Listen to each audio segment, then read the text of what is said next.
கிராமணி மக்கள் முன்னேற்ற சங்கத்தின் சார்பாக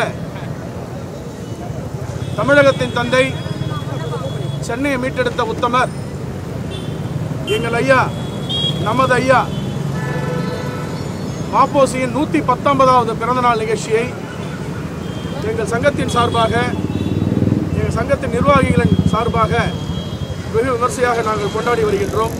எங்கள் வீட்டு நிகழ்ச்சி போல அதை நாங்கள் எடுத்து செய்து வருகின்றோம். இந்த நிகழ்ச்சியின் வாயிலாக,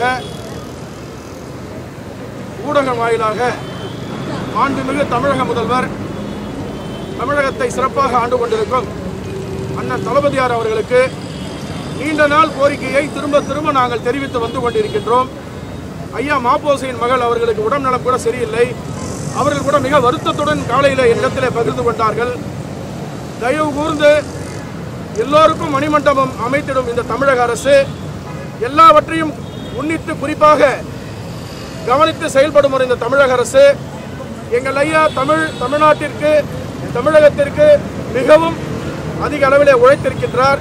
அவர் ஒரு குறிப்பிட்ட சமுதாயத்திற்காக மட்டும் அவர் தன்னுடைய பொது வாழ்க்கையை வாழவில்லை, இது எல்லாருக்குமே தெரியும். ஆனால் அப்படி இருந்து கூட அந்த மணிமண்டபம் ரொம்ப நாளாக நாங்கள் சொல்லி வரோம். கிட்டத்தட்ட எனக்கு தெரிஞ்ச 15 வருஷத்துக்கு மேலே நாங்கள் கோரிக்கை வச்சுட்டு வரோம்.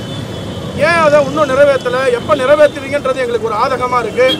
கூடிய விரைவில் நீங்கள் அதை நிறைவேற்றுவீங்கன்ற நம்பிக்கையோடு இன்று இந்த ஊடக வாயிலாக, தொலைக்காட்சி வாயிலாக நான் தெரிவித்துக் கொள்கின்றேன்.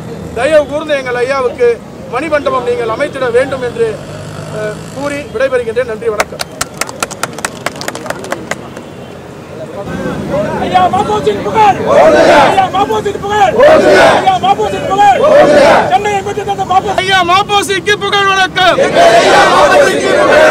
புகழ் வணக்கம், புகழ் வணக்கம், தமிழகத்தின் தந்தை மாப்போசிக்கு புகழ் வணக்கம், புகழ் வணக்கம், புகழ் வணக்கம், சென்னை மீட்ட மா மனிதனுக்கு புகழ் வணக்கம், சென்னை மீட்ட மா மனிதனுக்கு புகழ் வணக்கம். வாழ்க வாழ்க வாழ்கவே, வாழ்க வாழ்க வாழ்க